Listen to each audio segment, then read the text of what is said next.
Hello friends, स्वागत है आपका आपके अपने YouTube channel Saraswati English classes में। मैं समीर सिंह आज लेकर आया हूँ last video the Waste Land के थर्ड, फोर्थ और फिफ्थ पार्ट का। सबसे पहले हम इसे कहानी के रूप में समझेंगे। एक एक लाइन जैसे एक्सप्लेन की जाती है वैसे आपको इस स्टोरी में इमेज के माध्यम से बताई जाएगी। यानी आपको टेक्स्ट देखने की या कहीं और जाने की, कुछ और ढूंढने की जरूरत बिल्कुल नहीं पड़ने वाली है। डिटेल में आपको एक्सप्लेनेशन दी जाएगी और जब ये तीनों पार्ट्स खत्म हो जाएंगे फिर हम चलेंगे एमसीक्यूज में टेस्ट करने आपको कि आपने कितना समझा मुझे या कितना आपको समझ में आया द वेस्टलैंड का लास्ट वीडियो। चलिए बिना समय गवाए शुरू करते हैं इसकी कहानी को। पार्ट 3 जिसका नाम है द फायर सरमन। कहानी एक नदी से शुरू होती है जिसका नाम है थेम्स रिवर। लेकिन यह नदी वह नदी नहीं रह गई जिसकी कभी प्रेम वाली कविता लिखी जाती थी। नदी में दरारें बन चुकी हैं, पत्ते मिट्टी में सड़ रहे हैं, हवा सूखी और बेजान जमीन के ऊपर से चुपचाप गुजर जाती है। इस नदी के किनारे अब निम्स नहीं आते। न प्रकृति की पवित्रता बची है, न प्रेम और न ही सौंदर्य।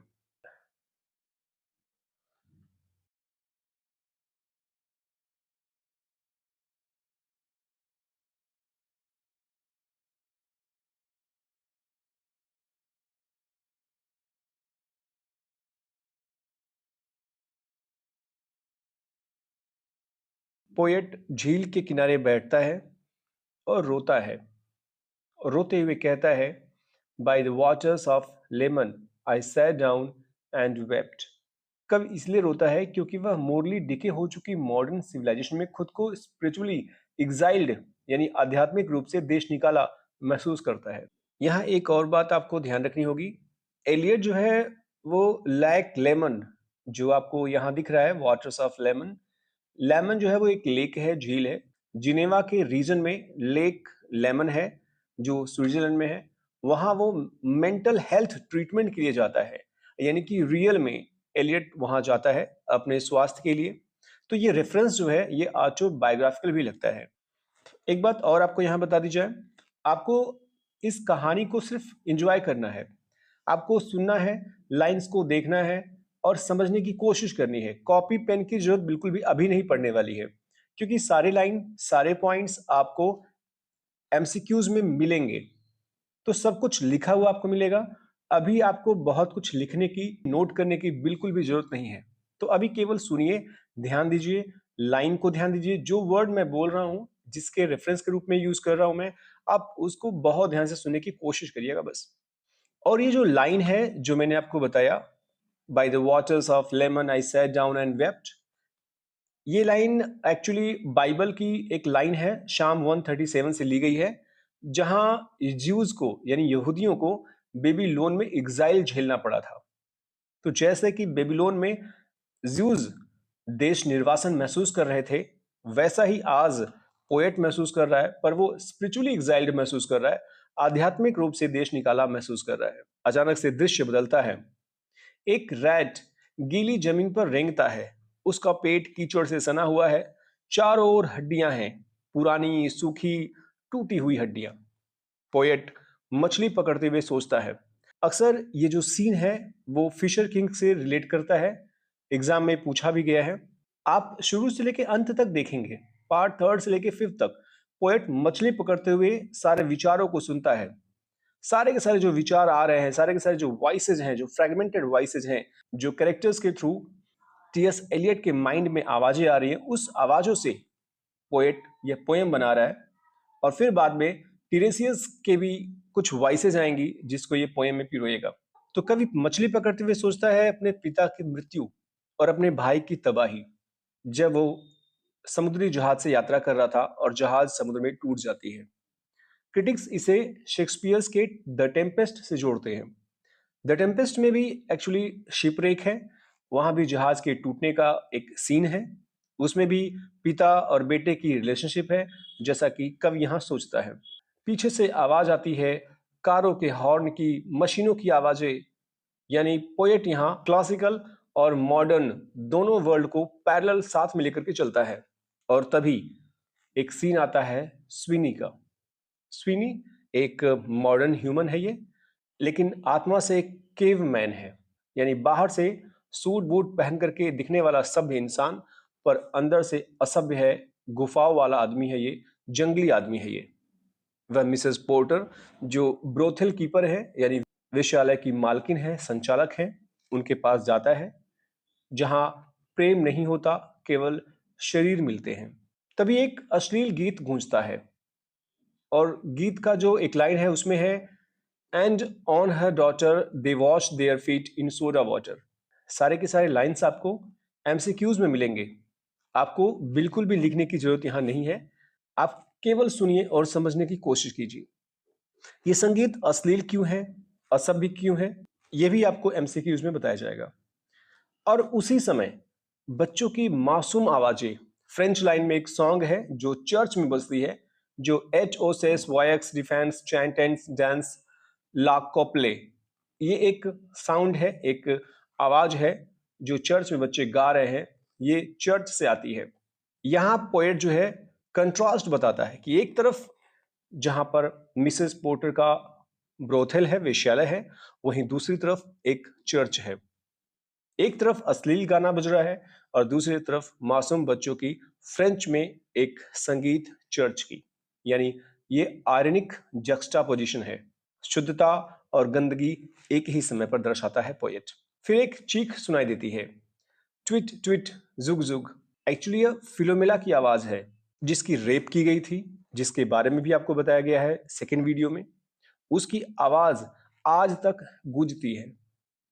यह रेफरेंस ओविड के मेटामॉर्फोजेस से लिया गया है। अब जो सीन आएगा वो होगा अनरियल सिटी का, यानी लंदन का सीन। यहां मिलता है मिस्टर यूनाइट्स। यूनाइट्स के बारे में सेकेंड वीडियो में बताया गया है, डिटेल में एमसीक्यूज में भी आपको बताया जाएगा। जो टैरेट कार्ड में एक सीन दिखाया जाता है वो मिस्टर यूनाइट्स का होता है। ये एक आंख वाला व्यापारी है, याद रखिएगा, वन आइड मर्चेंट, जो हर रिश्ते को सौदे की तरह देखता है। ये CIF लंदन जैसी ट्रेड भाषा बोलता है। वह कैनन स्ट्रीट होटल जो मेट्रोपोल में है, वहां स्पीकर यानी पोएट को लंच का न्योता देता है। वास्तव में यह कोई दोस्ती नहीं है, यह कोई बिजनेस के लिए नहीं बुलाता है, बल्कि यह एक सेक्सुअल ट्रांजैक्शन है। अक्सर एग्जाम में इसे होमोसेक्सुअल ट्रिस्ट का संकेत माना जाता है। होमोसेक्सुअल ट्रिस्ट मतलब होता है समलैंगिक मुलाकात। यानी यहां से आपको ये पता चलता है कि मिस्टर यूनाइट्स जो हैं वो होमोसेक्सुअल हैं। फिर होती है शाम, जिसे टेक्स्ट में वायलेट आवर कहा गया है, यानी दिन और रात के बीच का समय। यहां कहानी की चेतना बनता है टीरेसियस।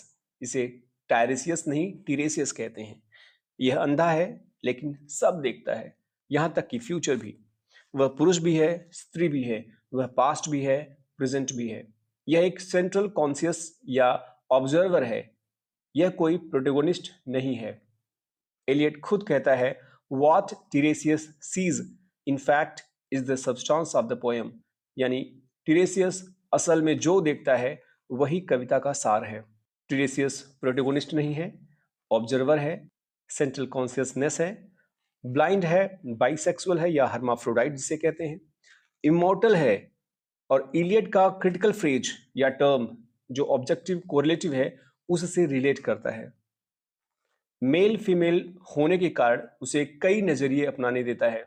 वह खुद यूनिवर्सल इंसानी अनुभव का सिंबल बन जाता है।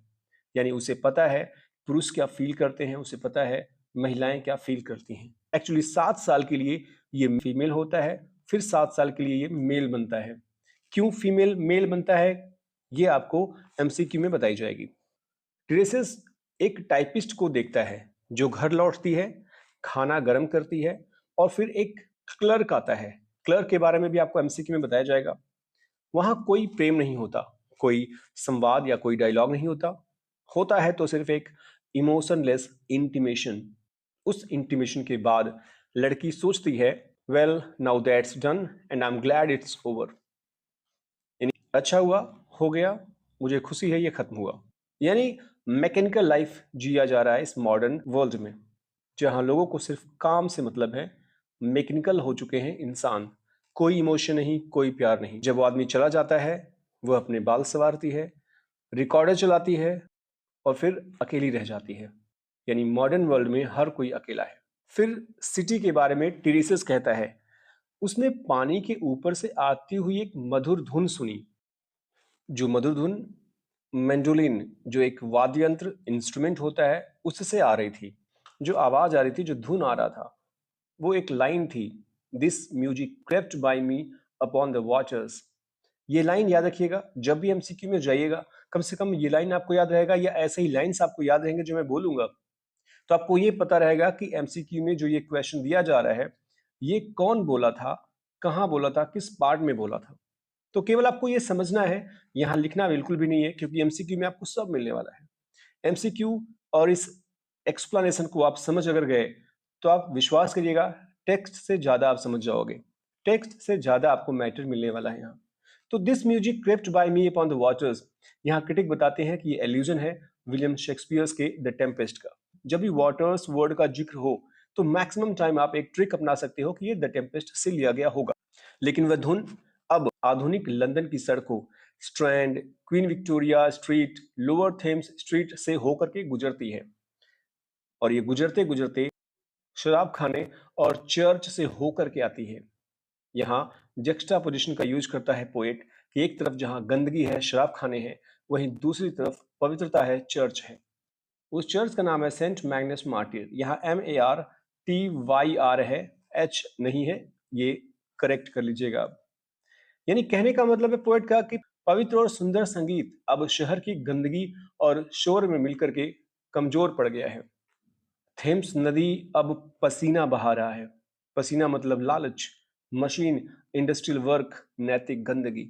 अब नैतिक गंदगी बहा रहा है ये थेम्स नदी, जहां पानी नहीं बल्कि ऑयल, टार यानी इंडस्ट्रियल वेस्ट बह रहा है। उसी समय एक हिस्टोरिकल इमेज उभरती है पोएट के दिमाग में, और वो है दो शक्तिशाली और महान लोगों के बीच में। एक है Elizabeth, queen Elizabeth the first, और दूसरे हैं लेस्टर यानी अर्ल ऑफ लेस्टर।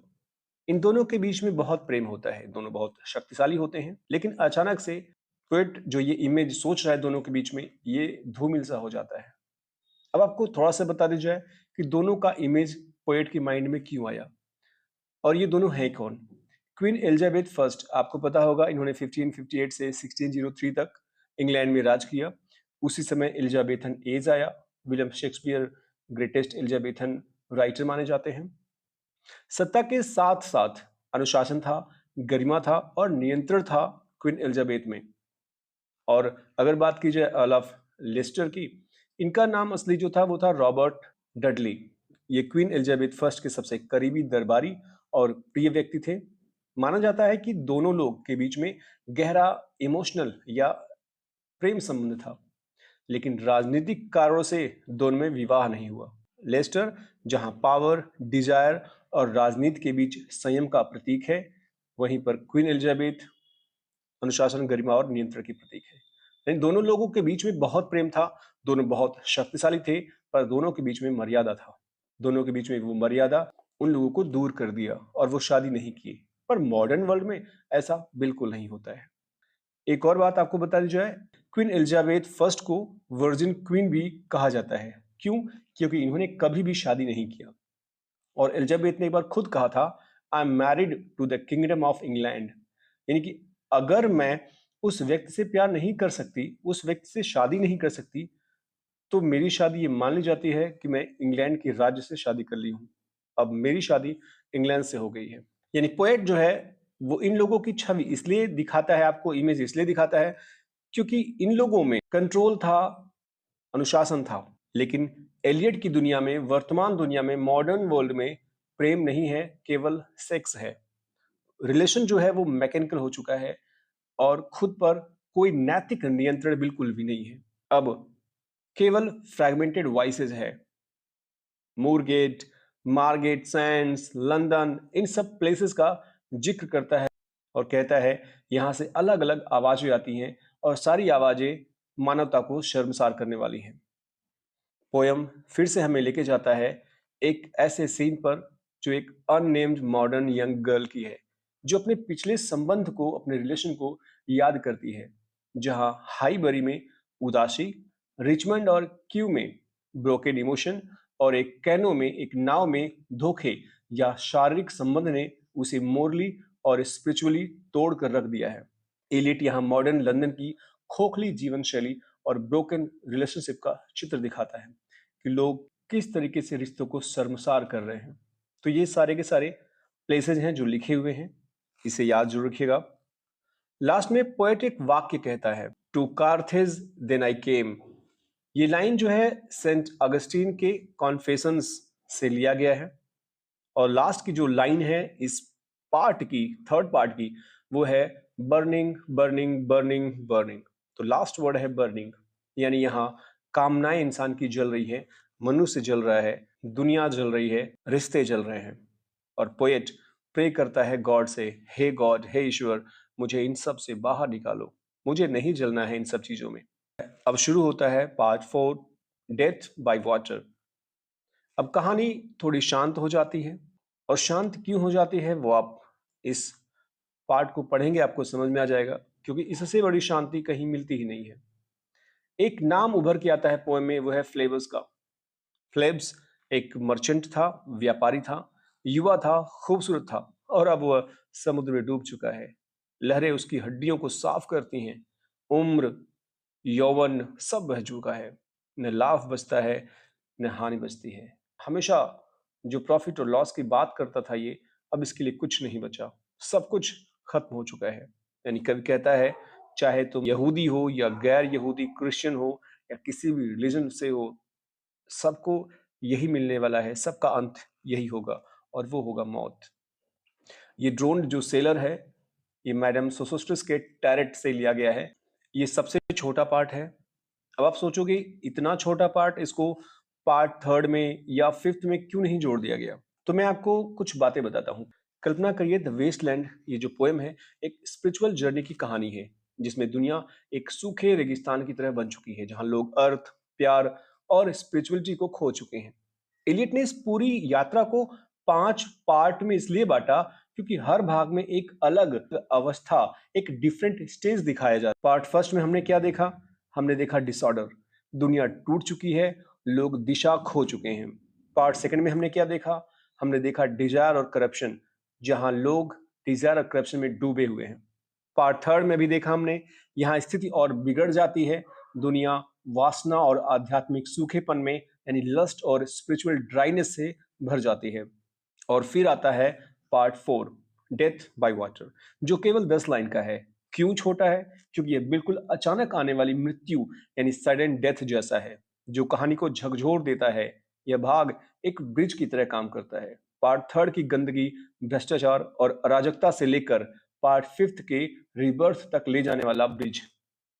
यहाँ डेथ का मतलब प्योरिफिकेशन बन जाता है, क्योंकि बिना डेथ के, बिना प्योरीफाई हुए आपका रिबर्थ नहीं हो सकता।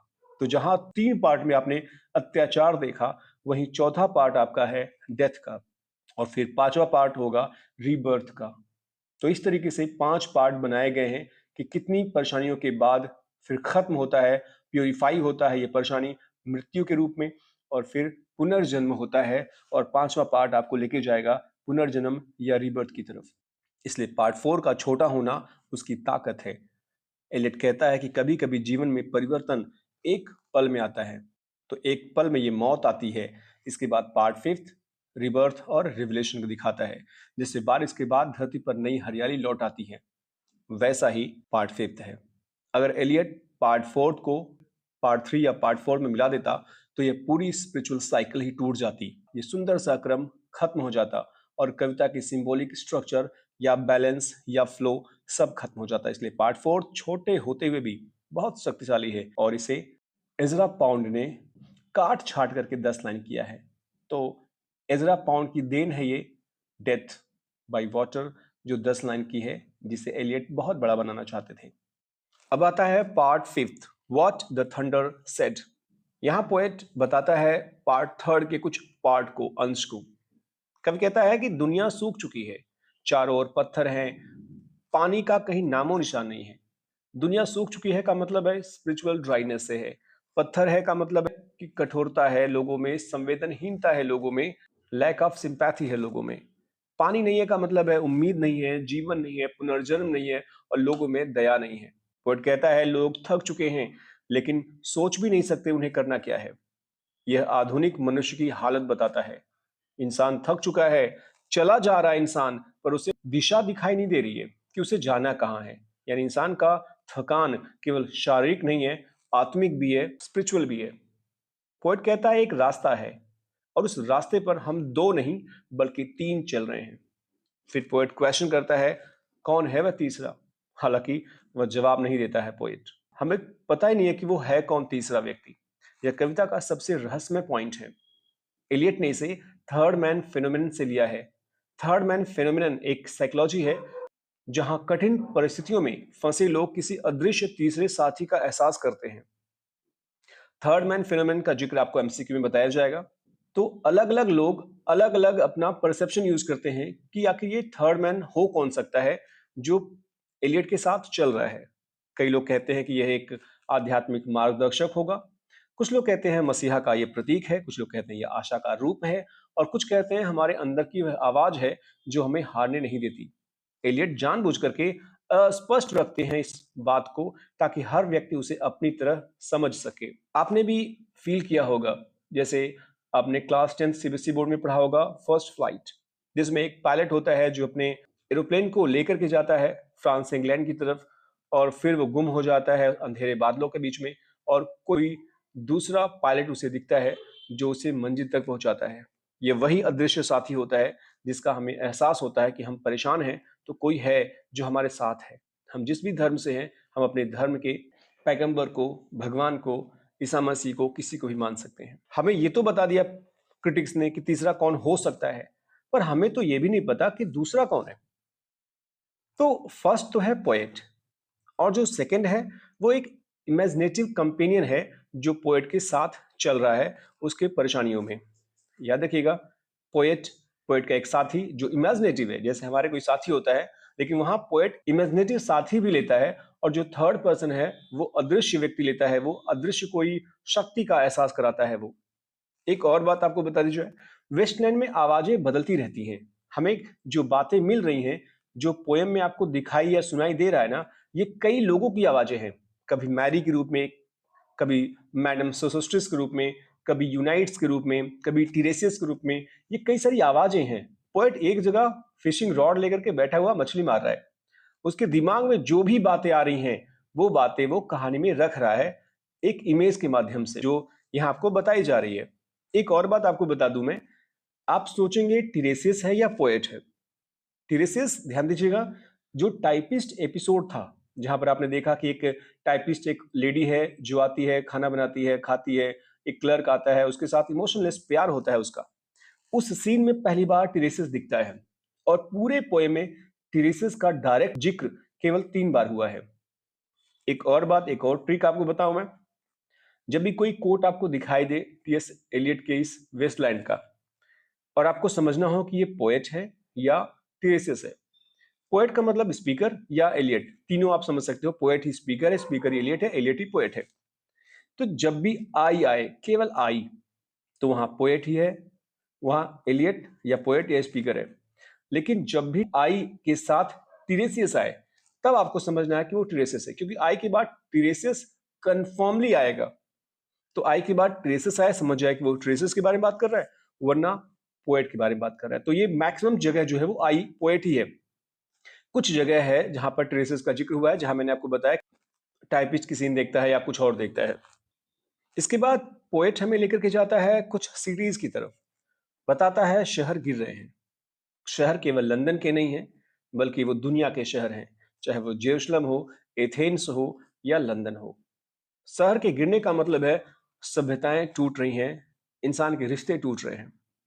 पोएट लेकर के जाता है हमें है एक चैपल की तरफ, एक खाली चैपल, एक खाली चर्च, बिना खिड़की के और बिना ईश्वर के।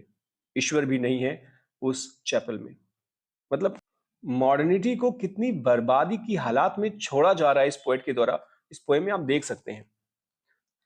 तभी पोएम हमें लेकर के चलता है एक मुर्गे की तरफ, एक मुर्गा जो बोलता है कोकोरिको कोकोरिको।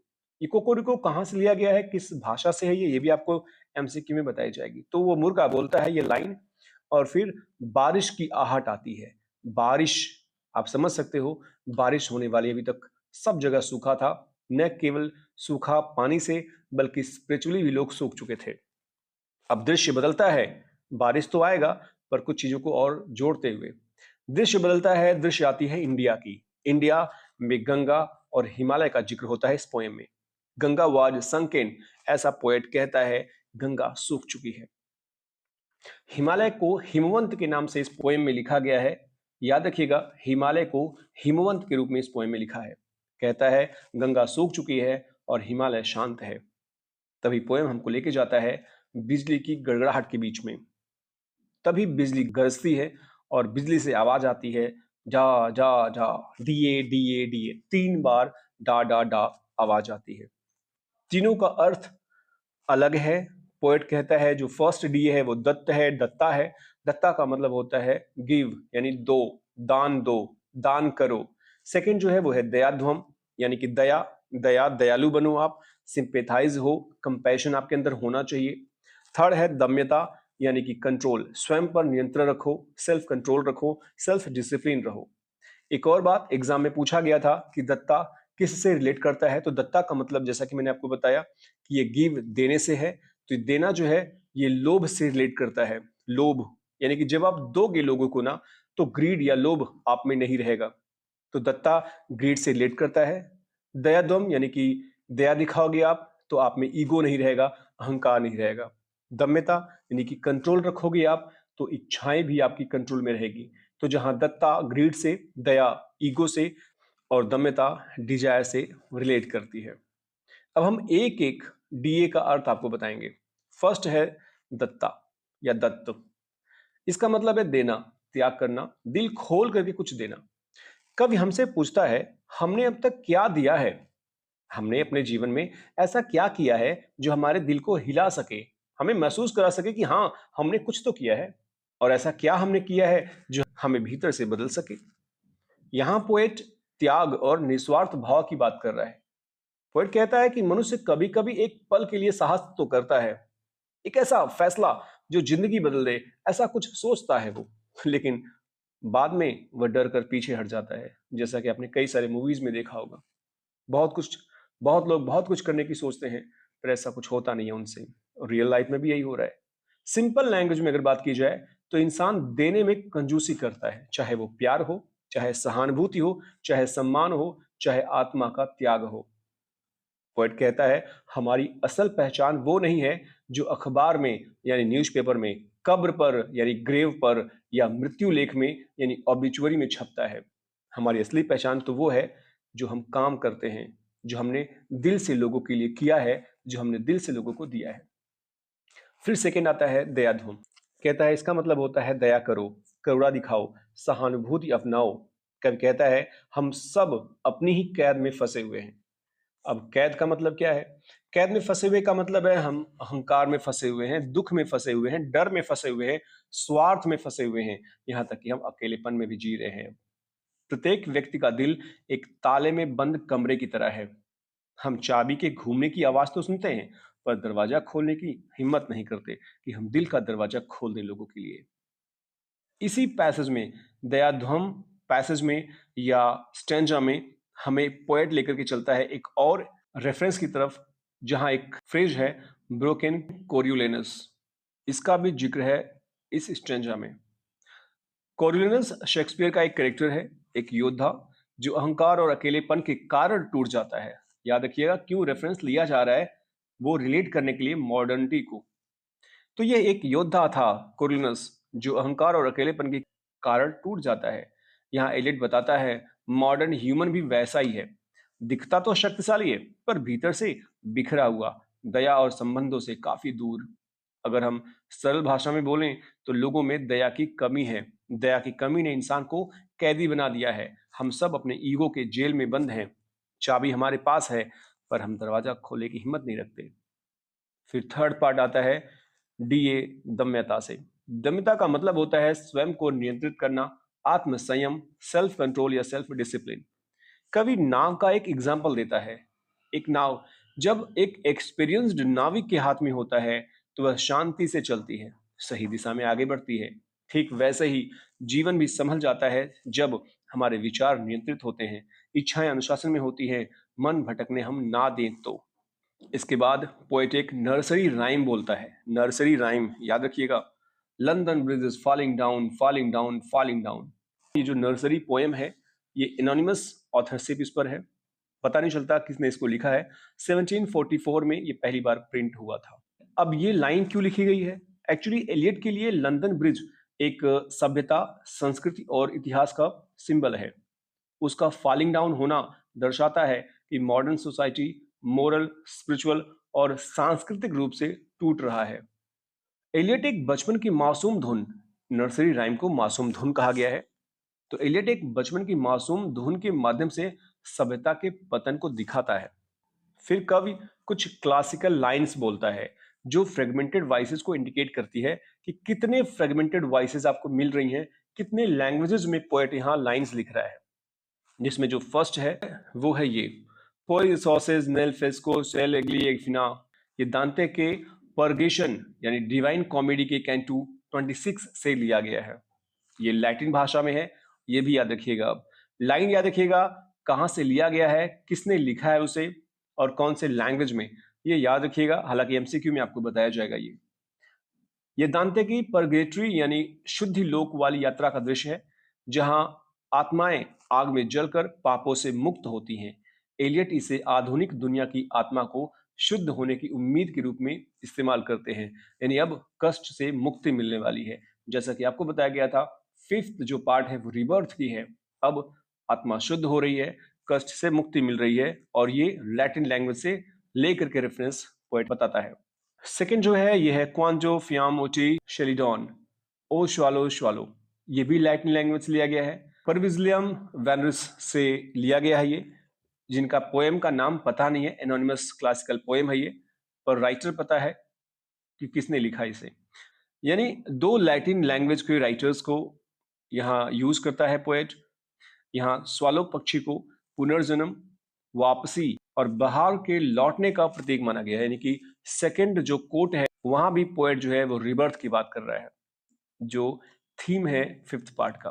थर्ड जो कोट या फ्रेगमेंटेड वॉइस लिया है पोएट ने वो है ले प्रिंस दी एक्विंटेन अला टूर अबोली, जिसे जिराड डी नर्वल महोदय ने लिखा हुआ है अपने एक फ्रेंच पोएम में एल डेस डिसाडो। यानी ये फ्रेंच लैंग्वेज में लिखा हुआ है और इस लाइन का अर्थ होता है मैं एक्विटेन का राजकुमार हूं। हालांकि वो सिंबॉलिक राजकुमार है, रियल राजकुमार नहीं है। वो कहता है मैं अपनी टूट चुकी मीनार के साथ खड़ा हूं और अब मुझे इसे बनाना है। यानी इन तीनों कोट का उद्देश्य है, रेफरेंस का उद्देश्य है, फ्रेगमेंटेड वॉइस का उद्देश्य है टूटी दुनिया से पुनर्निर्माण तक का सफर। अब पोएट कहता है मैंने इन टुकड़ों को यानी इन फ्रैगमेंट्स को इकट्ठा कर लिया है ताकि अपनी बर्बादी के विरुद्ध कुछ बचा सकूं। फ्रैगमेंट्स का मतलब है पश्चिम सभ्यता के बचे हुए अवशेष, यानी ये कोड्स जो डिफरेंट डिफरेंट लैंग्वेजेस से उसने लिया है इस पोएम में। और रूइंस का मतलब है, बर्बादी का मतलब है आधुनिक मनुष्य का आध्यात्मिक पतन। तो इन फ्रैगमेंट्स से, इन लाइंस से मैं अपने आप को बचाऊंगा जब आधुनिक इंसान का आध्यात्मिक पतन हो जाएगा। और फिर पोएट कहता है जैसे नाटक में यानी प्ले में हीरोनिम की मानसिक गिरावट होती है, वैसे ही द वेस्टलैंड में मॉडर्न वर्ल्ड गिरावट की तरफ बढ़ रही है। लाइन का यूज है इस पोएम में, हीरोनिम्स मैड अगेन। ये सोर्स है थॉमस किड के द स्पेनिश ट्रेजेडी का, जो दुनिया का सबसे अच्छा रिवेंज ट्रेजेडी माना जाता है। अगर मैं आपको हीरोनिम के बारे में बताऊं कि वो पागल क्यों हुआ, रीजन क्या था, तो हीरोनिम एक न्यायप्रिय पिता है। उसके बेटे होरेशियो की हत्या कर दी जाती है एक साजिश के तहत, प्रेम संबंध के कारण। हत्यारे राज दरबार के शक्तिशाली लोग होते हैं, कोई न्याय नहीं मिलता उसे, वो भटकता है न्याय के लिए, लेकिन सत्ता भ्रष्ट है इसलिए कोई न्याय नहीं देता है उसे। जो लोग दोषी हैं वही कानून, अदालत और राजा के करीब हैं। हिरोनिम बार बार न्याय की गुहार लगाता है, पर हर तरफ चुप्पी, डर और राजनीति है। यही अन्याय, यही गुस्सा और यही हेल्पलेसनेस उसे मानसिक रूप से तोड़ देती है। इस अन्याय की आग में वह पागलपन के करीब पहुंच जाता है, यानी मैड अगेन हो जाता है। लोरेंजो जो हत्यारा है, बाल्थजर जो राजकुमार है और कुछ और साजिश करने वाले दरबारी उन सबको मारता है स्टेज पर। तो जैसे वो पागल हो गया था, वैसे आधुनिक दुनिया की मानसिक गिरावट भी हो रही है। फिर पोएट संस्कृत वर्ड्स बोलता है, दत्ता दयाध्वम दम्यता। याद रखिएगा, ये लास्ट में भी बोला जाता है, जो बृहद अरण्यक उपनिषद से लिया गया है। और लास्ट में पोएम समाप्त होती है शांति शांति शांति से। शांति शांति शांति का अर्थ द वेस्टलैंड में है शांति जो समझ से परे है, या पीस बियॉन्ड अंडरस्टैंडिंग। यह पंक्ति बृहदारण्यक उपनिषद से ली गई है। संस्कृत में शांति का अर्थ है शांति, स्थिरता, मानसिक और आध्यात्मिक संतुलन। 3 बार क्यों दोहराया गया है? क्योंकि फर्स्ट शांति का मतलब है शरीर यानी फिजिकल शांति, सेकंड है मन यानी मेंटल शांति, थर्ड है आत्मा यानी स्पिरिचुअल शांति। यानी इन तीनों स्तरों पर शांति की कामना करता है पोएट। जब तक ये तीनों लेवल, ये तीनों स्तर शांत नहीं होंगे, तब तक ये आधुनिक सभ्यता की अराजकता, पतन और निराशा कभी खत्म नहीं होगी। जैसे उपनिषदों में मंत्र के अंत में शांति की कामना की जाती है, वैसे ही पोएट इसे एक उपनिषद मानता है और कहता है हम भी चाहते हैं अब हर तरफ शांति हो, हर तरफ खुशहाली हो। इस आशा के साथ ये पोएम पोएट खत्म करता है। हम भी खत्म करते हैं इस पोएम को, पर एमसीक्यूज आपके लिए तैयार है। चलते हैं एमसीक्यूज की तरफ। पार्ट थर्ड को पहले कवर करते हैं। The fire sermon, question number 145 से 178 तक है ये। ध्यान से देखिएगा, बहुत इंपॉर्टेंट पॉइंट्स है। बहुत सारे क्वेश्चंस जो बहुत सारे एग्जाम से पूछे गए हैं वो यहाँ रखा हुआ है। कुछ क्वेश्चंस जो हैं वो बहुत इजी हैं, कुछ क्वेश्चंस मॉडरेट हैं और कुछ क्वेश्चंस का लेवल जो है वो डिफिकल्टी लेवल की तरफ बढ़ रहा है। बहुत जल्दी मैं इसे खत्म करने की कोशिश करूंगा, वीडियो बहुत लेंदी हो जाता है इसलिए। शुरू करते हैं क्वेश्चन नंबर 45 को।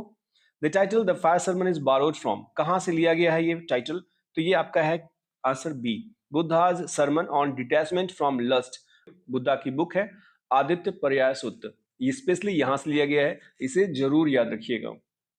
द फायर सरमन यानी आदित्य पर्याय सूत्र, ये बिलोंग करता है किससे? महायान सूत्र से, अभिधम्म पिटका से, पाली कैनन से, या Tibetan book of the dead से। तो इसका आंसर है आपका सी।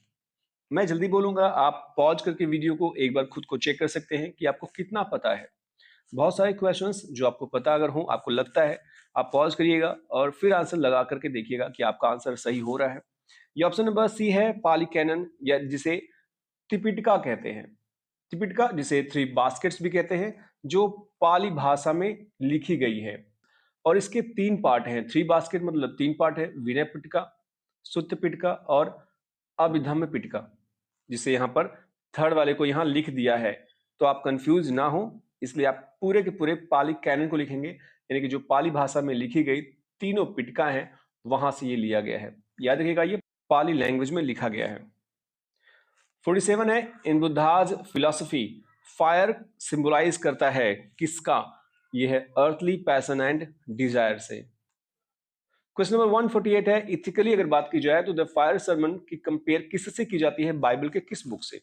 बुक ऑफ जॉब से, सरमन ऑन द माउंट से, रेवलेशन से, या 10 कमांडेंट से। ये सारे सारे बुक हैं बाइबल के, किससे तुलना की जाती है? तो ये है second B, sermon on the mount. Sermon on the mount Jesus के उपदेश हैं और फायर सरमन जो है ये बुद्धा के उपदेश हैं। Question number 149, the fire sermon is the dot dot section of the Waste Land, shortest section, second longest, longest, या फाइनल।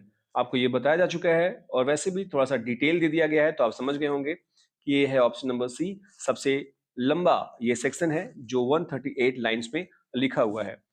150 है, the verse form of the fire sermon is, जो वर्स फॉर्म है इस पर्टिकुलर पार्ट का वो है blank verse, heroic couplets, fragmented free verse with shifting voices, या Spenserian stanza. जैसा कि आपको बताया गया है वो ट्रिक कि जो सबसे ज्यादा बड़ा हो, ज्यादातर आंसर वही सही होते हैं। अगर आप ये ट्रिक यहाँ लगाते हैं तो बिल्कुल आप यहाँ सही होंगे। हर जगह सही नहीं होगा, पर यहाँ बिल्कुल ये सही होगा। ये फ्रेगमेंटेड फ्री वर्स है क्योंकि बहुत सारे लोग इसमें बोलते हैं और सब के सब फ्री वर्स में बोलते हैं, मानो कि वो पैसेज है, मानो कि कहानी की तरह बोल रहे हैं, और वॉइस शिफ्ट होती है। कभी कोई और बोल रहा है, कभी कोई और बोल रहा है, अगले ही पल टीरेसियस बोल रहा है, फिर पोएट बोल रहा है, फिर मैरी, फिर टाइपिस्ट, फिर अलग अलग आवाजें आती है वहां से। क्वेश्चन नंबर 151 है, sweet Thames run softly till I and my song. आपको याद होगा ये लाइन मैंने बोला था आपको इमेज के माध्यम से। ये कहां से लिया गया है? ये एडमंड स्पेंसर के प्रोथलेमियन नामक पोएम से लिया गया है। स्पेंसर ने स्वीट थेम्स का प्रयोग प्रेम, पवित्रता और विवाह के उत्सव के प्रतीक के रूप में लिया था, लेकिन एलियट ने उसी लाइन को वेस्टलैंड में उलट करके नैतिक पतन और खोई हुई पवित्रता की विडंबना दिखाने के लिए इस्तेमाल किया है। यानी जहां स्पेंसर स्वीट थेम्स के लिए अच्छा शब्द बोलते हैं, क्योंकि प्रोथेलेमियन जो है एक मैरिज सॉन्ग है, न्यूप्टियल सॉन्ग है, तो शादी के बारे में बात करते हैं। शादी का पूरा कार्यक्रम हम इस नदी के किनारे करेंगे क्योंकि ये नदी पवित्र मानी जाती है, लेकिन वेस्टलैंड में थेम्स को बिल्कुल उलट दिखाया गया है। 152 the polluted Thames symbolizes. Polluted Thames symbolize करता है moral decay of modern life. जहां पर भी आपको लंबी लाइन दिखे और थोड़ी सी गंदी दिखे, मतलब ऐसी लाइन जिसमें आपको लग जाए कि इसमें बुराई है, गंध है, बर्बादी है, तबाही है, वो ऑप्शन मैक्सिमम सही होने के चांस रखते हैं। 153 the reverse tent is broken. जब आपने पहली लाइन पढ़ी थी थेम्स रिवर की, तो रिवर के टेंट टूट चुके हैं, ऐसा लाइन लिखा है पोएट ने। इसका मतलब क्या है? क्या रिवर का टेंट होता है या वो टूट चुका है? तो ये सिंबलाइज्ड है मोरल एंड इकोलॉजिकल डिके का। 154 the speaker is fishing while musing upon. Speaker जो है वो मछली मार रहा है और गा भी रहा है, रोते हुए गा रहा है, हंसते हुए गा रहा है, दोनों तरफ से वो गा रहा है। जैसे जैसे विचार आ रहे हैं वैसे वैसे वो उसके मूड बदल रहे हैं, गाने वैसे ही बदल रहे हैं उसके। तो ये सी है his brothers Rick and his father's death, जो कि आपको बताया गया था कि ये लिया गया है द टेम्पेस्ट से। अपने भाई की बर्बादी और अपने पिता की मृत्यु पर रोता है। क्वेश्चन नंबर 155 है द निम्फ्स आर डिपार्टेड। आपको बताया गया था कि निम्फ भी अब उस थेम्स नदी से दूर हो चुके हैं। तो निम्फ डिपार्ट हो चुके हैं सिग्निफाइज करता है किसका? ये सिग्निफाइज करता है लॉस ऑफ स्पिरिचुअल प्योरिटी का, कि स्पिरिचुअल प्योरिटी खत्म हो चुकी है, अब निम्फ्स वहां से चली गई हैं। 156 है by the waters of lemon I sat down and wept. ये भी आपको लाइन याद होगा जब ये पोएट रो रहा था पिता और भाई के बारे में सोच करके। तो ये एल्यूड किसको करता है? ये आपको बताया गया था शाम 137 and lake Geneva. Lac Leman उस लैंग्वेज में नाम है, पर इंग्लिश में से लैक जिनेवा कहते हैं। तो ये यहां से लिया गया है। The rat creeping through vegetation symbolises. आपने देखा होगा कि एक रैट जो है वो रेंगता हुआ भद्दा गंदा हड्डियों के बीच में से आता है। ये किसका सिंबलाइज करता है? ये सिंबलाइज करता है डिके एंड करप्शन का, कि लोग बर्बाद हो चुके हैं, लोग भ्रष्ट हो चुके हैं। Mrs porter and her daughter washing feet in soda water. ये लाइन आपको याद होगा मिसेस पोर्टर के सीन में। ये रेफर करता है B world war first soldiers body song या ब्रॉथल सॉन्ग। इसे ब्रॉथल सॉन्ग माना जाता है। वर्ल्ड वॉर के समय सिपाही जब ये गाते थे, सिपाही खुद को खुश करने के लिए, खुद को इस तनाव से मुक्त करने के लिए ये असभ्य गाना गाते थे या ब्रोथल सॉन्ग गाते थे। ये भी एग्जाम में पूछा गया है, इसे याद जरूर रखिएगा। 159 है एटोसेस वैक्स डी इन्फेंट्स टेंटेंट डांस ला कपले इज फ्रॉम। ये कहां से लिया गया है? ये लाइन भी आपको याद होगा, ये लाइन भी आया था पोयम एक्सप्लेन करते समय। यह चार्ल्स बॉडलियर की लेस फ्लास डिमॉल यानी कि द एविला फ्लावर से लिया गया है, जो फ्रेंच में लिखा गया था। तो ये फ्रेंच लैंग्वेज है, अगर ये पूछ ले किस लैंग्वेज में है तो आपको ये लैंग्वेज भी याद हो। 160 है ट्वीट ट्वीट जुग जुग टेरियो। ये रिकॉल करता है, आपको याद होगा, ये सेकंड वीडियो में भी बताया था मैंने इसके बारे में। ये फिलोमिला के बारे में बताता है जब उसका रेप हुआ था उसकी बहन के पति टेरियो के द्वारा, और ये जिक्र है ओविड के मेटामॉर्फोसिस में।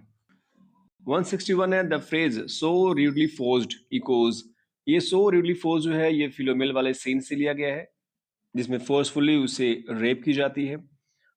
और ये याद रखिएगा ये लाइन जो है एक तो ओविड के मेटामॉर्फोसिस से लिया गया है फिलोमेल का सीन, पर ये रूडली फोर्स जो है ये विलियम शेक्सपियर के द रेप ऑफ ल्यूक्रेसी से लिया गया है। वहां भी ल्यूक्रेसी के साथ रेप होता है और वहां भी कुछ ऐसा ही मैटर होता है जैसा कि फिलोमेल के साथ होता है ओविड के मेटामॉर्फोसिस में, जिसे टीएस इलियट ने यहां लिया हुआ है।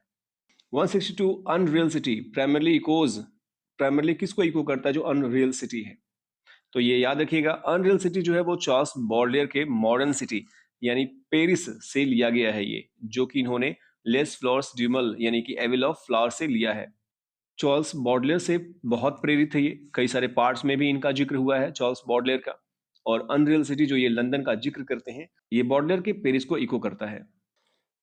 इस एक क्वेश्चन में दो क्वेश्चन रखा गया है जो एग्जाम में पूछे गए हैं। पहला तो मिस्टर यूनाइट्स, जिसे यूजेनाइट्स भी कहते हैं, मिस्टर यूनाइट्स हालांकि नॉर्मली बोला जाता है। सिमरना मर्चेंट थे ये। तो एक क्वेश्चन तो ये पूछा था मिस्टर यूजेनाइट्स या मिस्टर यूनाइट्स जो हैं ये कौन है, तो स्मिर्ना मर्चेंट, ये याद रखिएगा। और ये किस पार्ट में अपीयर हुए हैं ये भी याद रखिएगा, क्योंकि अभी आप पार्ट थर्ड देख रहे हैं तो आपको पता होगा पार्ट थर्ड के साथ साथ फायर सरमन भी याद रखिएगा, क्योंकि कभी कभी नाम पूछ लेता है, कभी कभी केवल पार्ट पूछता है ये। Mister Eugenides is described as, अब मिस्टर यूनाइट्स को कैसे डिस्क्राइब किया जाता है? Two eyed, blind, one eyed, lame. तो आपको याद होगा ये वन आइड थे, ये एक आंख यानी अंधा व्यक्ति था एक आंख से। मिस्टर यूनाइट्स रिप्रेजेंट करते हैं फेथ को, वार को, ट्रेड एंड कमर्शियलाइज्ड सेक्सुअलिटी को और पॉलिटिक्स को। तो आपको पता है कि ये सी आंसर जो है वो करेक्ट है, ट्रेड को और कॉमर्शलाइज्ड सेक्सुअलिटी को ये रिप्रेजेंट करते हैं। 166 है आस्क्ड मी इन डेमोटिक फ्रेंच। डेमोटिक फ्रेंच ये लाइन यूज किया है यूनाइट्स महोदय ने अपने नैरेटर से, स्पीकर से या पोएट से बोलते समय। डेमोटिक फ्रेंच का क्या मतलब होता है? उसका मतलब होता है एवरीडे कोलोक्वियल फ्रेंच, यानी कि आमतौर पर बोली जाने वाली डेली की भाषा जो फ्रेंच में बोली जाती है। हाँ, ये मोस्ट इंपॉर्टेंट है, कई सारे एग्जाम से पूछा है। CIF London documents eight site का क्या मतलब है? CIF का फुल फॉर्म भी पूछा था किसी एग्जाम में, और यहाँ तो पूरे के पूरे लाइन को ही दे दिया है। तो ये बी है cost, C for cost, I for insurance and freight paid, F for freight, freight paid documents payable on presentation. तो ये आंसर इसका है, कई बार पूछा है इसलिए याद इसे जरूर रखिएगा। और ये ट्रेड की भाषा है जो यूनाइट्स महोदय यूज करते हैं। अब बात करते हैं टाइपिस्ट एपिसोड की, जिसमें ट्रेसेस की एंट्री होती है पहली बार। याद रखिएगा टाइपिस्ट एपिसोड में ही ट्रेसेस फर्स्ट टाइम दिखता है। 168 क्वेश्चन है that typist episode presents sex as. अब टाइपिस्ट के एपिसोड में सेक्स को कैसे प्रेजेंट किया जाता है? आंसर नंबर सी है मैकेनिकल एंड लवलेस। 169 है द सेड्यूसर इज। सेड्यूसर कौन है जो सेड्यूस करता है उस टाइपिस्ट को? तो वो है सी, स्मॉल हाउस एजेंट्स क्लर्क, या इसे यंग मैन कॉर्बन क्लर्क कहते हैं। कॉर्बन क्लर्क का मतलब होता है, वैसे व्यंग्यात्मक रूप से, अपमानजनक रूप से यहाँ लिया है पोएट ने। वैसे कार्बंकल का मतलब होता है एक तरह से फोड़ा या त्वचा पर लाल दाने। तो इसका मतलब है कि वह युवक साधारण सा, अस्वस्थ, बदसूरत और कामुकता से भरा हुआ था। क्वेश्चन नंबर 170 है Tiresias is portrayed as. Tiresias को कैसे पोर्ट्रेट किया गया है? Blind prophet with female breast, ये याद रखिएगा, बहुत इंपॉर्टेंट है। ऑप्शन नंबर ए सही है। मैं BCD पर नहीं जा रहा, ये आप देख लीजिएगा, टाइम बहुत लगता है इसलिए मैं सिर्फ करेक्ट आंसर को ही बता रहा हूं मैं। तो ये ब्लाइंड प्रोफेट था और फीमेल की ब्रीस्ट के साथ था। नेक्स्ट है टीरेसियस यूनाइट्स। अब टीरेसियस किसको यूनाइट करता है? पास्ट एंड प्रेजेंट को, मिथ एंड रियलिटी को, मेल एंड फीमेल को। तो आपको पता है कि इन सारे को ये यूनाइट करता है, इसलिए option number D, all of the above is the right answer. Next है Tiresias may be seen as an early dot dot figure in modern poetry. किस, इसे कैसे देख सकते हैं मॉडर्न पोइट्री में? किस फिगर के रूप में इसे देखा जा सकता है? क्या ये फेमिनिस्ट था, एग्जिस्टेंशियलिस्ट था, ट्रांसजेंडर था या रोमांटिक था? तो आपको पता ही होगा ये ट्रांसजेंडर था, बाइसेक्सुअल था, ये जिसे हर्माफ्रोडाइट कहा गया है। तो हर्माफ्रोडाइट, बाइसेक्सुअल, ट्रांसजेंडर कुछ भी आए, आपको उन सब ऑप्शन में से जाना होगा। After the sexual act the typist feels, कैसा फील करती है सेक्सुअल एक्ट के बाद टाइपिस्ट? लव फील करती है, गिल्ट फील करती है, इंडिफरेंस एंड रिलीफ। तो आपको पता होगा कि C is the correct answer. Indifference feel करती है और रिलीफ फील करती है, चलो जो हुआ वो अच्छा हुआ। 174 ये है when lovely woman stoops to folly is from. ये भी टाइपिस्ट सीन में दिया गया है, ये कहां से लिया गया है? डायरेक्ट मैं आपको आंसर दे रहा हूं, ये है ओलिवर गोल्डस्मिथ की द विकार ऑफ वेकफील्ड। अब आपको बता दूं मैं कि T.S. इलियट ने क्यों लिया इस लाइन को द विकार ऑफ वेकफील्ड से। Actually T.S. इलियट इस लाइन को इसलिए कोट किया है ताकि गोल्डस्मिथ की ओलिविया, जो द विकार ऑफ वेकफील्ड की हीरोइन है, और द वेस्टलैंड की टाइपिस्ट के बीच फर्क दिखाया जा सके। लेकिन एलियट की कविता में टाइपिस्ट ओलिविया से बिल्कुल अलग है। कैसे अलग है? पहले मैं गोल्डस्मिथ की ओलिविया के बारे में बताता हूं, फिर एलियट की टाइपिस्ट के बारे में। एक्चुअली ओलिविया जो है वो गलती के बाद पश्चाताप करती है, उसे दुख, शर्म और अपराध बोध महसूस होता है, वो अपने टूटे हुए आत्मसम्मान का बोझ उठाती है। ओलिविया का रिएक्शन है, मैंने गलती की, मुझे अफसोस है। पर अगर टाइपिस्ट की बात की जाए तो उसके लिए जो रिलेशन है, जो संबंध है, वो सिर्फ एक प्रक्रिया है, कोई प्यार नहीं है, कोई फीलिंग नहीं है। वह सोचती है ठीक है, जो होना था हो गया, अब खत्म हुआ, अच्छा है। यानी आपने वो कोट लाइन देखा होगा, well now that's done and I am glad it's over. तो टाइपिस्ट और ओलिविया के बीच में बहुत फर्क है, इसलिए पोएट ये बताना चाहता है उस समय क्या हालात थे दुनिया के, प्यार के, फीलिंग्स के, और अब क्या हालात है इन चीजों की। नेक्स्ट है this music crept by me upon the waters. ये भी लाइन आपने देखा था, ये कहाँ से लिया गया है? तो वाटर्स यानी आपको बताया गया था ट्रिक कि नॉर्मली ये द टेम्पेस्ट का जिक्र करेगा, तो शेक्सपियर के द टेम्पेस्ट से ये लिया गया है। नेक्स्ट क्वेश्चन है वाई लाला लिया वलाला लिया ला, ये इकोज किसका करता है? एक्चुअली ये 2 बार यूज हुआ है, ये याद रखिएगा इस पोएम में। ये किसको इको करता है? तो ये इको करता है वैगनर्स के गॉटर जैमरंग से। गॉटर जैमरंग ये बेसिकली जर्मन लैंग्वेज में लिखा गया था, ये जर्मन लैंग्वेज का एक ओपेरा है। वैगनर की एक और बुक का जिक्र हो चुका है इसके पहले के पार्ट में, और यहाँ गॉटर जैमरंग से हो रहा है। गॉटर जैमरंग को इंग्लिश में ट्विलाइट ऑफ द गॉड्स कहते हैं। इसमें राइने मेडन्स एक व्यक्ति होता है, RHINEMAIDENS एक व्यक्ति होता है जो इसे गाता है। वाई लाला लिया वला ला लिया ला जो जर्मन में लिखा है ये याद रखिएगा, ये एक ओपेरा है। नेक्स्ट है on Margaret Sands dot dot, आपने देखा होगा कई सारे और भी प्लेसेस का जिक्र किया गया था उस इमेज में। I can connect nothing with nothing, ये सजेस्ट करता है फर्टिलिटी को, fragmentation and despair, unity of faith को। तो आपको पता होगा कि यहाँ फ्रेगमेंट एंड डिस्पेयर यही बहुत ज्यादा यूज हुआ है इस पोएम में, तो ये ऑप्शन नंबर बी आपका सही है। 178 जो लास्ट लाइन है इस पार्ट का, to Carthage then I came burning burning burning, ये इको करता है किसका? ये आपको बोला गया था सेंट अगस्टीन के कॉन्फेशन से ये लिया गया है। कार्थेज एक प्राचीन नगर था उत्तरी अफ्रीका में। आज की बात अगर की जाए तो ये ट्यूनीशिया में है। यह नगर फोनिशियन सभ्यता द्वारा स्थापित किया गया था और बाद में रोमन साम्राज्य के साथ इसके युद्ध फेमस हुए थे, यानी कि कार्थेज में प्यूनिक वॉर्स लड़ा गया था। प्यूनिक PUNICWARS प्यूनिक वॉर्स लड़ा गया था कार्थेज में। लेकिन सेंट ऑगस्टिन के कॉन्फेशंस में कार्थेज का उल्लेख वासना, पाप और नैतिक पतन के नगर के रूप में किया गया है। और एलियट ने द वेस्टलैंड में to Carthage then I came quote जो लिया है वो आधुनिक दुनिया को उसी तरह पतनशील और वासनामय दिखाया है। अब चलते हैं part 4 death by water. Question number 179 से 185 तक देखते हैं इसे, सबसे छोटी पार्ट है ये। Question number 179 the brevity of death by water is mainly due to, आखिर ब्रेविटी क्यों है, संक्षिप्त क्यों है, छोटा क्यों है डेथ बाय वाटर? तो एक तो रीजन आपको बताया मैंने कहानी में कि क्यों छोटा है ये, वो है एजरा पाउंड के एडिटिंग का। एजरा पाउंड ने इसे बहुत छोटा कर दिया जबकि TS एलियट ने इसे बहुत बड़ा बनाया था। Death by water primary deals with, किससे डील करता है ये, क्या डील होता है, किसके बारे में बात की जाती है डेथ बाय वाटर में? तो वो है answer B, the drowning of Phlebas and loss of material identity. Phlebas and Phoenician symbolizes, इसमें फ्लेबस हो या फिनिशियन हो दोनों के डूबने के मरने की यहाँ जिक्र है। ये सिंबलाइज किसको करते हैं? Futility of materialism and inevitability of death. Question number 182 है फ्लेबस ड्रोनिंग वाज फोरटोल्ड बाय, फ्लेबस के डूबने को पहले ही बताया जा चुका है किसी पार्ट में, आपने पढ़ा होगा टैरेट कार्ड में, और याद होगा आपको मैडम सोसोस्ट्रिस ने बताया है डेथ बाय वाटर। अगर आपको याद हो किस कार्ड में बताया है, अगर आपको पता हो तो आप कमेंट बॉक्स में कमेंट जरूर कीजिएगा। 183 this section mainly serves as, ये सेक्शन जो है वो सर्व क्या करता है? सेलिब्रेशन का, वार्निंग का, रेजोल्यूशन का या कंसोलेशन का? तो ये है वार्निंग, एक चेतावनी देता है कि मौत सबकी आती है, सब मरेंगे, चाहे जितने भी खूबसूरत हो, चाहे जितने भी सफल क्यों ना हो।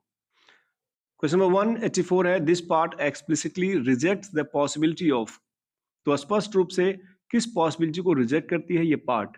सफरिंग नहीं है, मेमोरी नहीं है, रीजनरेशन और रिन्यूअल नहीं है, या हिस्ट्री नहीं है। तो आपको पता होगा कि सफरिंग भी है, मेमोरी भी है, हिस्ट्री भी है, इसमें जो नहीं है वो है रीजनरेशन या रिन्यूअल, क्योंकि रिन्यूअल आएगा 5th पार्ट में। क्वेश्चन नंबर 185 है the moral of death by water is, क्या है moral? Option number A he answer है, कंसीडर मोर्टेलिटी विद जेंटाइल और ज्यू। तो आपको बताया गया था एक्सप्लेनेशन के समय, चाहे आप गैर यहूदी हो चाहे यहूदी हो, जो भी हो मौत आपकी आएगी ही आएगी। शुरू करते हैं part 5th what the thunder said. Question number 186 से लेकर के 210 तक पूरा का पूरा MCQ पोएम का खत्म होने वाला है। क्वेश्चन नंबर 186 है the title what the thunder said comes from, अब ये कहां से लिया गया है? तो ये है बृहदारण्यक उपनिषद से लिया गया है। बृहदारण्यक जो कई बार पूछा गया एग्जाम में, इसे याद जरूर रखिएगा। क्वेश्चन नंबर 187 है the repeated absence of water. इसमें कई बार दिखाया गया है वाटर नहीं है, पानी नहीं है, पानी नहीं है। अगर आपने कहानी सुनी होगी तो ये सिंबलाइज करता है किसको? फिजिकल थर्स्ट को, पॉलिटिकल एग्जाइल को, स्पिरिचुअल ड्रॉट को, या एग्रीकल्चर को। तो आपको पता है कि ये स्पिरिचुअल ड्रॉट है, आध्यात्मिक सूखापन है। स्पिरिचुअल ड्राइनेस एक फ्रेज मैंने यूज किया था उस टाइम, तो ये स्पिरिचुअल ड्रॉट है। क्वेश्चन नंबर 188 है द फॉलोइंग सिटीज। आपने देखा था जिसमें जेरूशलम था, एथेंस था, लंदन था। ये सजेस्ट करता है क्या? Empire triumph, collapse of civilization, pilgrimage or trade. तो आपको याद होगा कि ये कोलैप्स ऑफ सिविलाइजेशन है, यानी कि सभ्यता टूट रही थी, बिखर रही थी।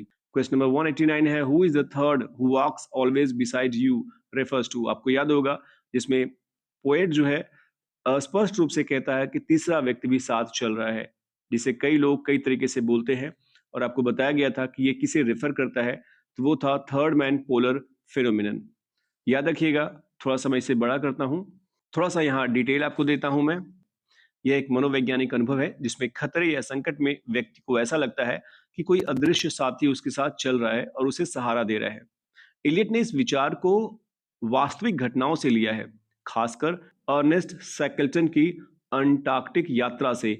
जो अंटार्कटिक एक्सपीडिशन था इनका, वहां से लिया गया है, जहां यात्रियों ने महसूस किया कि कोई तीसरा व्यक्ति उनके साथ चल रहा है। अर्नेस्ट सैकल्टन के बारे में बात की जाए तो एक ब्रिटिश एक्सप्लोरर थे जो अंटार्कटिक एक्सपीडिशन के लिए फेमस थे। उनकी सबसे फेमस जो यात्रा थी, जो ट्रेवलॉग था, वो था द एंडोरेंस एक्सपीडिशन, जो उन्होंने 1914 से लेकर 1917 के बीच में लिखा था। तो वहां से रेफरेंस के रूप में लिया है थर्ड मैन को पोएट ने। नेक्स्ट है 190 द कॉक क्रो, कोक रिको रिको। याद होगा आपको, ये सिंबलाइज करता है वार को, अवेकनिंग, रिसरेक्शन को, डेथ या फर्टिलिटी को। तो आपको याद होना चाहिए कि ये अवेकनिंग को, रिसरेक्शन को ये सिंबलाइज करता है, यानी कि जगा रहा है लोगों को कि भैया अब भी जाग जाओ, सभ्यता तुम्हारी नष्ट हो रही है, पतन हो रहा है तुम्हारे प्यार का, फीलिंग का, हर चीज का। अब नहीं जागोगे तो पूरी तरह से बर्बाद हो जाओगे। कोकोरिको ये मुर्गे की बांग है जो नई सुबह, अवेकनिंग और स्पिरिचुअल रीबर्थ का प्रतीक है। जैसे मुर्गा सुबह का संकेत देता है, वैसे यह कविता में नए आरंभ और आशा की वापसी को दर्शाता है। क्वेश्चन नंबर 191 है Ganga and Himavant refers to. ये ग्रीक मिथ है, रोमन ज्योग्राफी है, इंडियन सैक्रेड ज्योग्राफी है जो गंगा और हिमालयस को दर्शाता है, या पर्शियन लैंडस्केप है। तो आपको ये पता चल गया होगा कि इंडियन सैक्रेड ज्योग्राफी है, गंगा गंगेज से है, हिमवंत हिमालयस को रेट करता है। क्वेश्चन नंबर 192 है द कमांड दिए स्पोकन बाय। किसके द्वारा बोला जाता है ये? हमने तो देख लिया कि बिजली कौनती है, बिजली बोलती है, पर बोला किसके जाता है? क्या इंद्र देवता बोलते हैं, शिव बोलते हैं, प्रजापति या विष्णु? तो आपको याद होना चाहिए कि इसे प्रजापति बोलते हैं। प्रजापति जिसे लॉर्ड ऑफ क्रिएचर्स कहा गया है। तो याद रखिएगा, इसे एग्जाम में पूछा गया है। 193 दत्ता मीन्स। दत्ता का क्या मतलब होता है? क्या सिंपैथी, कंट्रोल, गिविंग, साइलेंस? तो आपको पता होगा दत्ता मतलब देता, देता मतलब गिविंग। तो ऑप्शन नंबर सी है 193 का। नेक्स्ट है 194 दयाधम। दयाधम का मतलब क्या होता है? तो यह दया दया दया, दया आप दिखाते हो, यानी sympathy, compassion. Option number B is the right answer. एक बात और, आपको नीचे आंसर की दिया गया है, पर आंसर की में मैंने गलती से सी लगाया है, तो उसे आप मॉडिफाई कर लीजिएगा, वो ऑप्शन नंबर बी ही है। क्वेश्चन नंबर 195 है दम्यता। दम्यता का मतलब होता है control, self control or self discipline, यानी option number C is the right answer. 196 है the Fisher King's land becomes waste because. Fisher King का जो लैंड है वो वेस्ट क्यों हो जाता है? क्योंकि lost war, rejected religion, yielded to desire and was wounded, या abandoned agriculture। आपको लाइन देख करके आपको पता चल गया होगा कि लेंदी भी है और थोड़ा सा बुरा भला लिखा भी है इसमें, तो ये है option number C, yielded to desire and was wounded। Question number 197 है restoration in the poem is possible through. किससे रिस्टोरेशन संभव हो सकता है इस पोएम में? वो है प्योरिफिकेशन एंड सेल्फ कंट्रोल। ये आपको बताया गया था कि प्योरिफाइड आपको होना होगा, सेल्फ कंट्रोल करना होगा, बहुत सारी चीजें आपको बताई गई थी। अगर वो है तो आप रिस्टोर कर सकते हो, रिवर्थ होगा तभी। 198 है हिरोनिम्स मैड अगेन। ये कहां से लिया गया है? आपको बताया गया था कि थॉमस किड की द स्पेनिश ट्रेजेडी से लिया गया है। 199 है शांति शांति शांति का क्या मतलब होता है? Peace beyond understanding. कई बार एग्जाम में पूछा गया, इसे याद जरूर रखिएगा। Question number 200 the poem ultimately urges humanity towards. अब पोएम अल्टीमेटली अर्ज करता है ह्यूमैनिटी से, किसके लिए? स्केप कि भैया बच के भाग जाओ, अब खत्म हो रही है मानवता सभ्यता। डिसअपेयर से, मोरल रिन्यूअल से, या साइलेंस से। तो आपको पता होगा कि अब जो है रिन्यूअल की बारे में बात हो रही है, पांचवें में रिन्यूअल हो रहा है, बहुत सारी चीजों का रिबर्थ होगा अब। तो ऑप्शन नंबर सी जो है वो करेक्ट आंसर है। 201 में the typist episode parodies the poetic style of. जो टाइपिस्ट एपिसोड है इसमें पैरोडी है पोएटिक स्टाइल का। याद रखिएगा टाइपिस्ट एपिसोड में ब्लैंक वर्स यूज किया गया है और ये पैरोडी है किसकी? अलेक्जेंडर पोप के the rape of the lock की। तो the rape of the lock जो ब्लैंक वर्स में लिखा गया था उसको भी याद रखिएगा, इनके वर्क को भी और राइटर को भी, अलेक्जेंडर पोप को भी। 202 है Sweeney in the fire sermon is best describe as. अब स्विनी जो फायर सर्मन है उसे किस तरीके से हम बेस्ट डिस्क्राइब कर सकते हैं? क्या ये रोमांटिक हीरो था, रिलीजियस एस्थेटिक था, ये मॉडर्न नियंत्रण या केवमैन इन सूट था, या रिवोल्यूशनरी इंटेलेक्चुअल था? तो आपको पता है कि हीरो तो था नहीं। एस्थेटिक का मतलब होता है तपस्वी, क्या ये धार्मिक कोई तपस्वी था? नियंत्रणल का मतलब होता है एक ऐसी स्पेसीज ह्यूमन की जो आइस एज में हुआ करती थी, लगभग यूरोप में 1,20,000 से 35,000 साल पहले, जो खत्म हो चुकी है, जो पहले गुफाओं में रहती थी। तो क्या ये मॉडर्न नियंत्रण है, मॉडर्न अनसिविलाइज्ड मैन है, या ये केव मैन इन सूट है? कई एग्जाम में केव मैन इन सूट पूछा गया था। केव मैन का मतलब होता है गुफाओं में रहने वाला, दिखने में सूट बूट पहना इंसान सभ्य दिखाई देगा, पर ये केव मैन की तरह है, यानी कि गुफाओं में रहने वाले इंसान की तरह है, यानी असभ्य है असभ्य अंदर से, बाहर से सूट पहन करके अपने आप को सभ्य दिखा रहा है। तो ये मॉडर्न नियंत्रण या केव मैन इन सूट, ये दोनों क्वेश्चन में पूछे गए हैं। तो ये दोनों में से कुछ भी आए आपको याद होना चाहिए। तो ये स्विनी को अगर आपको परिभाषित करनी हो तो ये मॉडर्न बॉडी है इसकी, प्रिमिटिव माइंड है, is equal to moral decay of modern age. ये एक मैथमेटिकल फंडा बताया गया है स्विनी के बारे में। Question number 203, Mister Eugenides invitation to a weekend at the Metropole. आपको याद होगा कि ये इनवाइट करते हैं स्पीकर को, नरेटर को, एलियट को, पोएट को वीकेंड में, कि भैया वीकेंड में हमसे मिलो तुम इस होटल में मेट्रोपोल की। ये क्या सजेस्ट करता है? तो ये होमोसेक्सुअल ट्रिस्ट यानी समलैंगिक मुलाकात रिफ्लेक्ट करता है, जो मोरल डिके का कारण बनता है। क्वेश्चन नंबर 204 है the satirical female figure Fresca originally appears in. यानी कि जो फ्रेस्का एक फीमेल फिगर थी उनका यूज हुआ है ओरिजिनली कहाँ? वो हुआ था इनके पहले के पोएम में जॉनसन में।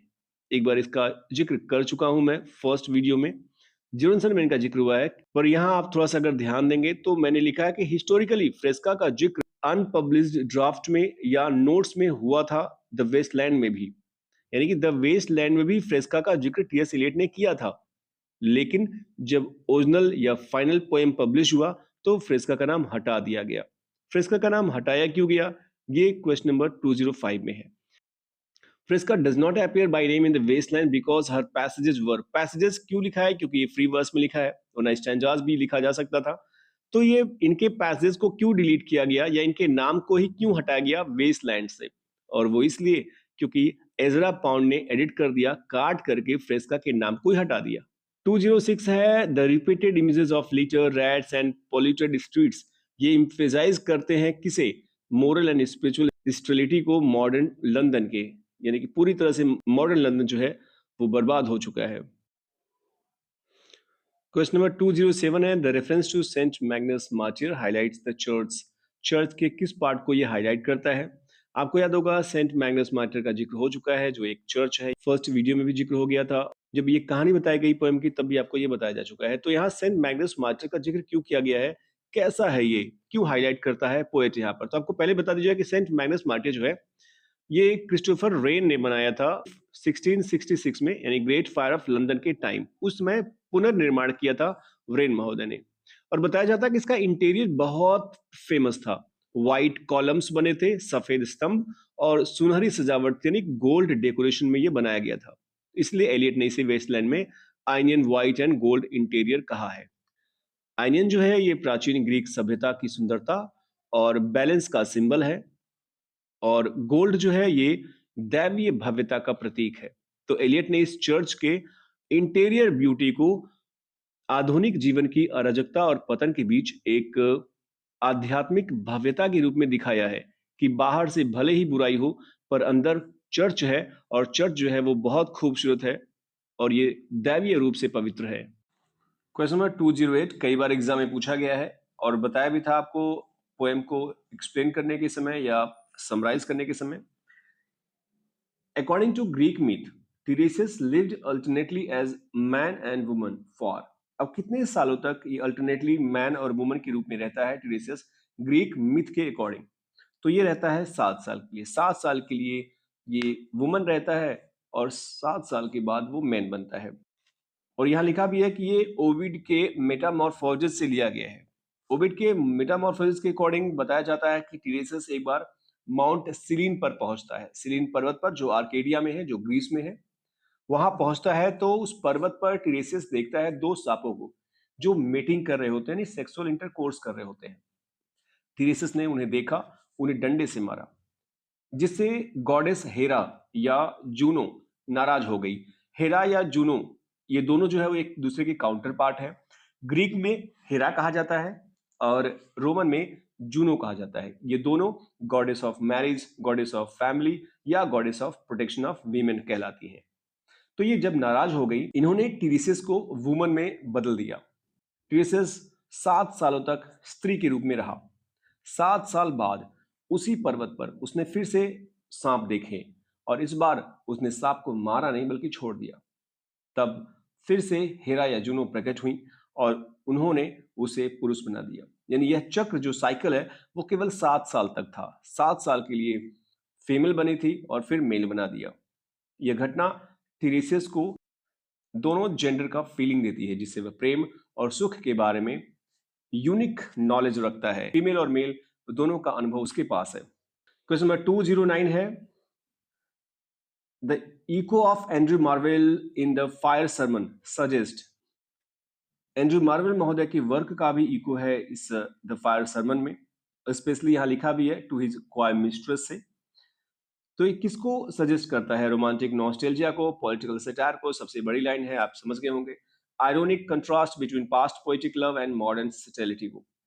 तो ऑप्शन नंबर डी तक आपको जाना ही नहीं है, ऑप्शन नंबर सी आपका करेक्ट है। याद रखिएगा यहां पर एंड्रयू मार्वेल के पोएम में डिफर लव है बजाय एलियट के इस लव के बीच में। एलियट का लव और एंड्रयू मार्वेल के टू हिज क्वायर मिस्ट्रेस के लव में बहुत डिफरेंस है। लास्ट क्वेश्चन है ये 210 इस पोएम की और इस पार्ट की भी। In the Waste Land the Upanishadic command Dayadhvam is linked with Coriolanus to suggest that. इस एक क्वेश्चन में कई सारे क्वेश्चन छिपे हुए हैं, जैसे कि दयाध्वम भी दे दिया गया, दयाध्वम के ही पैसेज में जिक्र हुआ है कोरियोलेनस का, ये भी दे दिया गया। अब ये सजेस्ट किसको करता है? तो ये सजेस्ट करता है बी, मॉडर्न ह्यूमैनिटी को, जो इम्प्रिजन्ड है प्राइड और लैक ऑफ कंपैशन के कारण। तो दयाध्वम के पैसेज में या दयाध्वम के स्टैंजा में ही कोरियोलेनस का जिक्र हुआ है, जो विलियम शेक्सपियर का हीरो है, ये याद रखिएगा। और ये सजेस्ट किसे करता है? ऑप्शन नंबर बी को। इस तरीके से ये एमसीक्यूज खत्म होता है। आशा आपको एमसीक्यू समझ में आया होगा, कहानी समझ में आई होगी। अगर आपको कोई परेशानी हो कमेंट बॉक्स में कमेंट जरूर कीजिएगा। आंसर की आप एक बार आंसर की मैच कर लीजिएगा, चेक कर लीजिएगा। अगर कहीं कोई आपको परेशानी हो, 194 के बारे में आपको बताया था कि ऑप्शन नंबर बी है। इस तरीके से ये पोएम खत्म होता है। आशा आपको ये पोएम समझ में आया होगा। कोई परेशानी हुई होगी कमेंट बॉक्स में कमेंट जरूर कीजिएगा। मिलते हैं नेक्स्ट वीडियो में, तब तक अपना ख्याल रखिएगा।